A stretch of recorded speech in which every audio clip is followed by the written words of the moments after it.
So I got banned on Twitter, and the reason is actually kind of funny.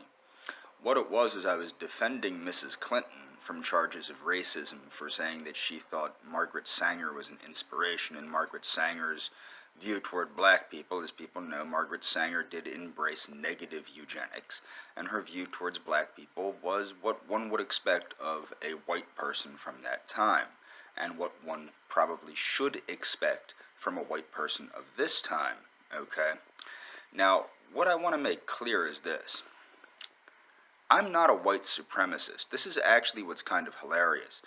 I was accused of being a white supremacist, being a neo-Nazi, and I explained many times, no, I am a justicialist. I support the concepts of La Raza Cosmica as well, which is a controlled racial mixing. I am not against race mixing. In fact, I fully support prudent racial mixing to improve genetic viability. It does improve the stock. We know this with animals. That's why a mutt is better than a purebred 9 times out of 10. The issue is this.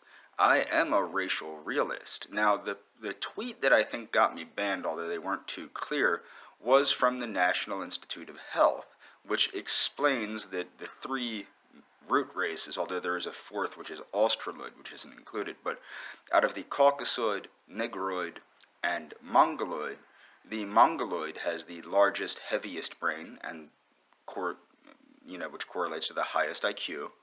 The Caucasoid has the 2nd largest, heaviest, meatiest brain, and has the 2nd highest IQ. And the Negroid has the smallest brain and the lightest brain, and of course has a lower IQ. But this does not, what people also misunderstand is when you speak in generalities like this, there are individual variants, and this is where the concepts of La Raza Cosmica come in, or just plain old good old-fashioned eugenics. There must be an individual understanding as well. You must take time to understand that individuals vary, and the improvement of stock is based in the individual, how the individual will improve the collective gene pool, not simply the collective gene pool itself. And this is a big problem you have with many eugenists. However, what is interesting, when I pointed out that I am indeed a racial realist, this is what upset them the most. One of the funny things was the Ebonics. One of the black people were offended that I was making fun of the way he spoke. Now, and typed, stating that Ebonics was taught to them by mountain folk and white people, okay? Now, the fact of the matter is, there is an excellent video called African Language and the African Mind that was put on by MREN.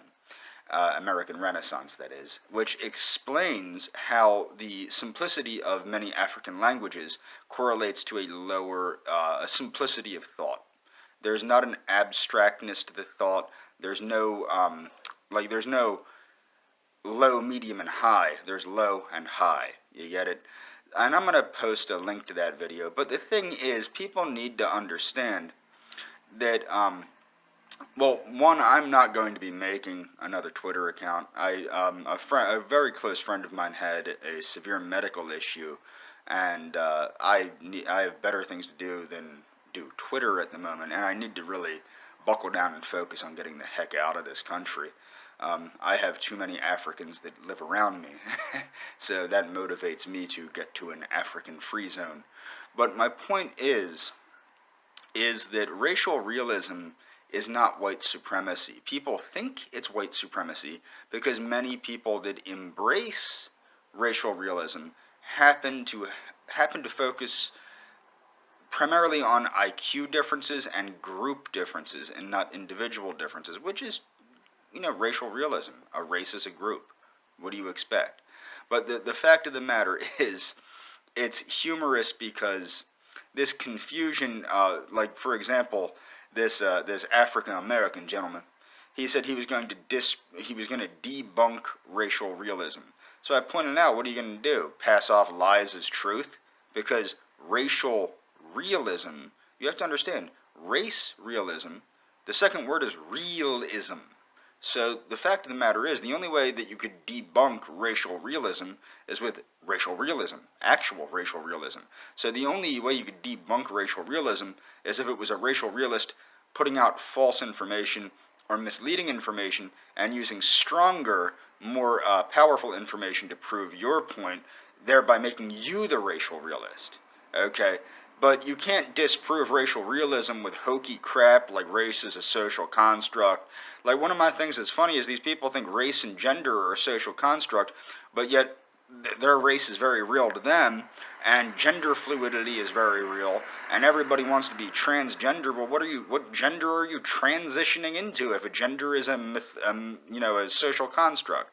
And I'm going to make a number of videos dealing with gender fluidity and all this horse crap that seems to have fallen from the clouds when it hasn't.